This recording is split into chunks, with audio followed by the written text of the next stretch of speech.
हाय दोस्तों, मैं हूं आशीष और आप सबको इंडिया में जान पर स्वागत है। 16 दिसंबर 1971 का दिन विजय दिवस के रूप में मनाया जाता है। ये देश के लिए वह दिन है जिस पर हर भारतीय को गर्व महसूस होता रहेगा। इसी दिन करीब 13 दिनों तक चली लड़ाई के बाद भारत ने पाकिस्तान को एक बार फिर से धूल चटा दी थी। पाकिस्तान को इस युद्ध में भारी नुकसान हुआ था। दोस्तों, आज मैं इस वीडियो में आपको बताऊंगा 1971 में भारत और पाकिस्तान के बीच जंग क्यों हुई थी और कैसे भारतीय सेना के सामने 90,000 से ज्यादा पाकिस्तानी सैनिकों ने घुटने टेक दिए थे। ये सारी बातों को जानने के लिए आप आखिर तक ये वीडियो को देखते रहिए। अब जानते हैं 1971 में भारत और पाकिस्तान के बीच जंग क्यों हुई थी और कैसे भारतीय सेना पाकिस्तानी सैनिकों को घुटने टेकने के लिए मजबूर कर दिया था। 1947 में मिली आजादी के साथ ही भारत को हिंदू बहुल भारत और मुस्लिम बहुल पाकिस्तान में विभाजित करना पड़ा। इसके साथ ही पाकिस्तान में भी दो हिस्सों ने जन्म लिया। एक हिस्सा पूर्वी पाकिस्तान जो ज्यादा समृद्ध था और दूसरा पश्चिमी पाकिस्तान जो राजनीतिक रूप से ज्यादा हावी था। पश्चिमी पाकिस्तान में सिंध, पठान, बेलोच और मुहाजिरों की ज्यादा तादाद थी, जबकि पूर्वी पाकिस्तान में ज्यादातर लोग बंगाली बोलने वाले थे। 1948 में जब पाकिस्तानी संसद में उर्दू और अंग्रेजी के साथ बांग्ला को भी मान्यता देने की बात चली, तत्कालीन प्रधानमंत्री लियाकत अली खान ने तुरंत ही बात को न केवल खारिज कर दिया बल्कि बांग्ला को मान्यता देने वाली बात को मजाक में उड़ा दिया। ये कोई मामूली घटना नहीं थी, बल्कि यहीं से शुरुआत हुई एक देश के जन्म की, वो देश जिसे हम बांग्लादेश के नाम से जानते हैं। पाकिस्तान की राजनीति में पूर्वी पाकिस्तान का ज्यादा दखल नहीं था। लोग इस बात से खुश नहीं थे। पूर्वी और पश्चिमी पाकिस्तान में विषमताएं इतनी ज्यादा थी कि जल्द ही राजनीतिक रूप से ज्यादा समृद्ध पश्चिमी हिस्सा पूर्वी हिस्से पर नियंत्रण की कोशिश करने लगा। वहां के लोगों को चुनाव में हिस्सा लेने से रोका जाता था, राजनीतिक पद भी नहीं मिलते थे। इस समय पूर्वी पाकिस्तान के नेता शेख मुजीबुर रहमान ने अवामी लीग बनाते हुए अपने हिस्से के लोगों की बात सामने रखने की कोशिश की। साल 1970 में आम चुनाव हुए जिसमें अवामी लीग को जबरदस्त कामयाबी मिली। उनको 313 सीटों में से 167 सीटें मिली। मतलब रूल के हिसाब से उन्हें पाकिस्तान की प्रधानमंत्री बनने चाहिए था, लेकिन पश्चिमी तानाशाही इस कदर थी कि उन्हें पद देने की बजाय जेल में डाल दिया गया। यहीं से पाकिस्तान की विभाजन की नींव रखी गई। इसके बाद पूर्वी पाकिस्तान में रह रहे लोगों पर राष्ट्रपति जनरल याह्या खान की ज्यादतियों ने उन्हें और उकसा दिया। उनके आदेश पर जनरल टिक्का खान ने सैनिकों को बांग्लाभाषी पाकिस्तानियों को जहां दिखे मार देने के आदेश दिया। खासकर पूर्वी हिस्से में रहने वाले गैर मुस्लिम निशाने पर थे। भड़के लोगों को शांत करने की बजाय सरकार जनसंहार पर उतर आई। पूर्वी लोगों को भारत का एजेंट कहा जाने लगा और ऑपरेशन सर्चलाइट चलाकर उन्हें मारने का अभियान चल पड़ा। निहत मासूम लोगों को घर से निकाल कर मारा गया। औरतों के साथ सामूहिक बलात्कार के दौर चलने लगा।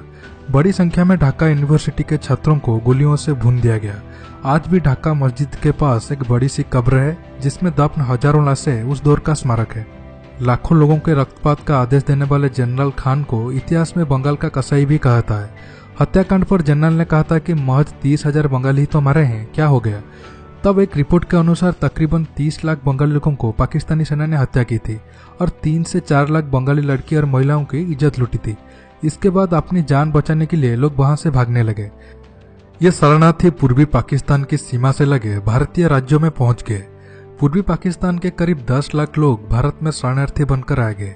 भारत के प्रधानमंत्री होने के नाते इंदिरा गांधी पर इस बात का दबाव बढ़ रहा था कि जल्द से जल्द इस मसले का हल निकाले और जरूरी कार्रवाई करे।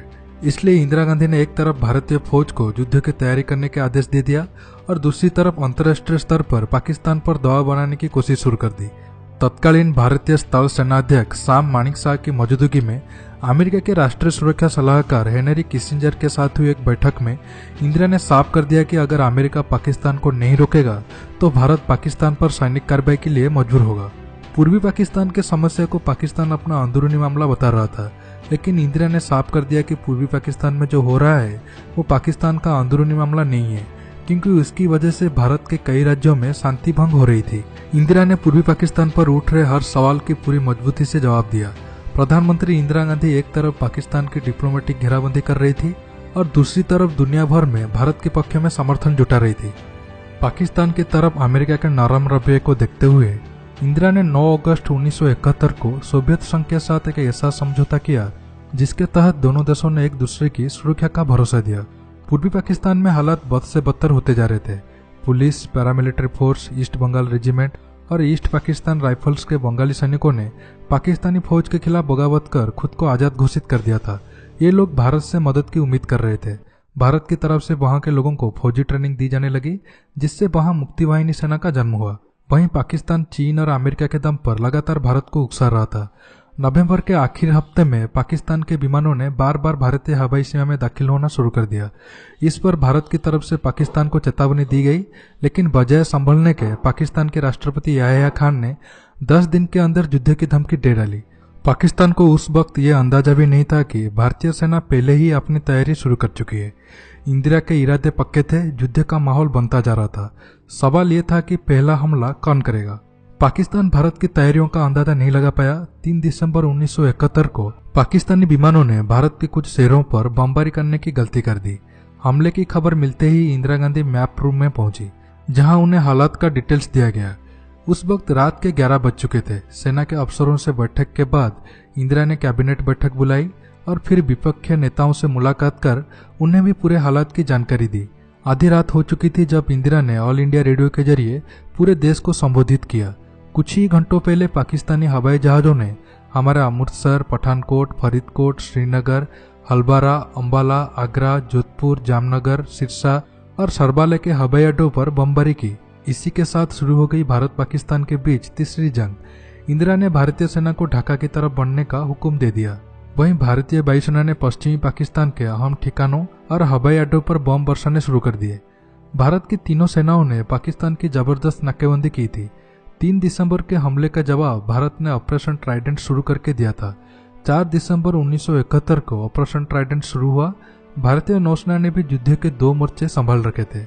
एक था बंगाल की खाड़ी में समुद्र की ओर से पाकिस्तानी नौसेना को टक्कर देना और दूसरा पश्चिमी पाकिस्तान की सेना का मुकाबला करना। 5 दिसंबर को भारतीय नौसेना ने कराची बंदरगाह पर जबरदस्त बमबारी कर पाकिस्तानी नौसैनिक मुख्यालय को तबाह कर दिया। पाकिस्तान पूरी तरह से घिर चुका था। इसी बीच इंदिरा ने बांग्लादेश को मान्यता देने का ऐलान कर दिया। इंदिरा के इस घोषणा का मतलब था कि बांग्लादेश अब पाकिस्तान का हिस्सा नहीं बल्कि एक स्वतंत्र राष्ट्र होगा। भारत ने युद्ध में जीत से पहले ही ये फैसला इसलिए किया जिससे युद्ध विराम की स्थिति में बांग्लादेश का मामला यूनाइटेड नेशन में लटक न जाए। उधर अमेरिका ने पाकिस्तान की मदद के लिए अपनी नौसेना का सबसे शक्तिशाली 7वां बेड़ा बंगाल की खाड़ी की तरफ भेज दिया, जिसके जवाब में इंदिरा ने सोवियत संघ के साथ हुई संधि के तहत उन्हें अपनी जंगी जहाज को हिंद महासागर में भेजने के लिए कहा। इस तरह से दोनों महाशक्तियां अप्रत्यक्ष रूप से इस युद्ध में शामिल हो चुकी थी। इंदिरा गांधी ने फैसला लिया कि अमेरिकी बेड़े के भारत के करीब पहुंचने से पहले पाकिस्तानी फौज को सरेंडर के लिए मजबूर करना होगा, जिसके बाद स्थल सेनाध्यक्ष जनरल सैम मानेकशॉ ने तुरंत पाकिस्तानी फौज को सरेंडर की चेतावनी जारी कर दी। पूर्वी पाकिस्तान में पाकिस्तान की सेना के कमांडर जनरल ए.के. न्याजी ने अमेरिका और चीन के दम पर सरेंडर से इनकार कर दिया। उस वक्त तक भारतीय सेना ढाका को 3 तरफ से घिर चुकी थी। 14 दिसंबर को भारतीय सेना ने ढाका के पाकिस्तान के गवर्नर के घर पर हमला कर दिया। उस वक्त वहां पाकिस्तान के सभी बड़े अधिकारी गुप्त मीटिंग के लिए इकट्ठा हुए थे। इस हमले से पाकिस्तानी फौज के हौसले पस्त हो गए। जनरल न्याजी ने तुरंत युद्ध विराम का प्रस्ताव भिजवा दिया, लेकिन भारतीय स्थल सेनाध्यक्ष सैम मानेकशॉ ने साफ कर दिया कि अब युद्ध विराम नहीं बल्कि सरेंडर होगा। Major general JF. जैकब को इसकी जिम्मेदारी सौंपी गई। इसके बाद कोलकाता से भारत के पूर्वी कमांडर के प्रमुख लेफ्टिनेंट जनरल जगजीत सिंह अरोड़ा ढाका पहुंचे।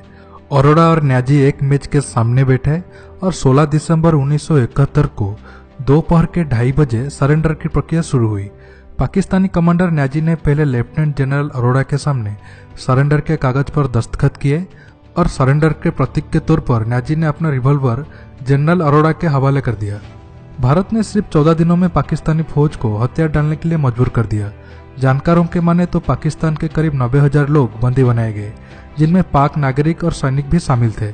हालांकि शिमला समझौते के तहत भारत ने सभी युद्धबंदियों को रिहा कर दिया और पाक को उसकी 15,000 वर्ग किलोमीटर जमीन भी लौटा दिया। इस तरह इंदिरा ने पाकिस्तान को तोड़कर 2 टुकड़े कर दिए। 1971 में पाकिस्तान पर बड़ी जीत के बाद हर साल 16 दिसंबर को विजय दिवस के रूप में मनाया जाता है। अब जानते हैं 1971 में पाकिस्तान के हार के बड़े कारण क्या है। तत्कालीन प्रधानमंत्री इंदिरा गांधी फैसले लेने में मजबूत थी। भारत की राजनीतिक डिप्लोमेसी, ब्यूरोक्रेसी और मिलिट्री में सामंजस्य बेहतर थी, जबकि पाकिस्तान में सैनिक शासन होने की वजह से सब बिखरा बिखरा था। भारतीय सेना की शुरुआत शानदार रही। उसने पूर्वी पाकिस्तान में महज 3 दिन में ही एयरफोर्स और नेवी को पूरी तरह से बेकार कर दिया था, जिसके परिणाम स्वरूप भारतीय पैराट्रूपर्स ढाका में उतरने में कामयाब रहे। पाकिस्तान में फैसले लेने की अनुमति केवल आला अफसरों के पास थी, जिस कारण जब तक उनके लिए निर्देश आते कि क्या करना है तब तक भारतीय सेना अपनी काम कर चुकी होती थी। पाकिस्तान में आर्मी, नेवी और एयरफोर्स में सामंजस्य की कमी थी, जिस कारण तीनों संयुक्त रूप से कार्रवाई नहीं कर पाए, जबकि भारतीय सेना के तीनों अंगों ने एकजुट होकर इस मिशन को पूरा किया। इसके अतिरिक्त पाकिस्तान इस युद्ध में अपने लोगों पर भारी अत्याचार करके नैतिक बल खो चुका था, जबकि भारतीय पक्ष में नैतिक स्तर काफी ऊंचा था। दोस्तों, आज की वीडियो में बस इतना ही। ये वीडियो आपको कैसा लगा नीचे कमेंट करके बताइए। मैं इस वीडियो के लिए 5000 लाइक का उम्मीद करता हूँ, मुझे पता है आप सब कर देंगे। दोस्तों, इस वीडियो को लाइक शेयर करने के साथ साथ मेरे चैनल को भी सब्सक्राइब करिए और सब्सक्राइब बटन के पास जो बेल आइकन है उसे प्रेस करना मत भूलिए, ताकि आप मेरे आगे आने वाले वीडियो को भी मिस ना कर सके। दोस्तों, रहता हूँ, बहुत जल्द एक न्यू टॉपिक के साथ मिलूंगा। नमस्कार, जय हिंद।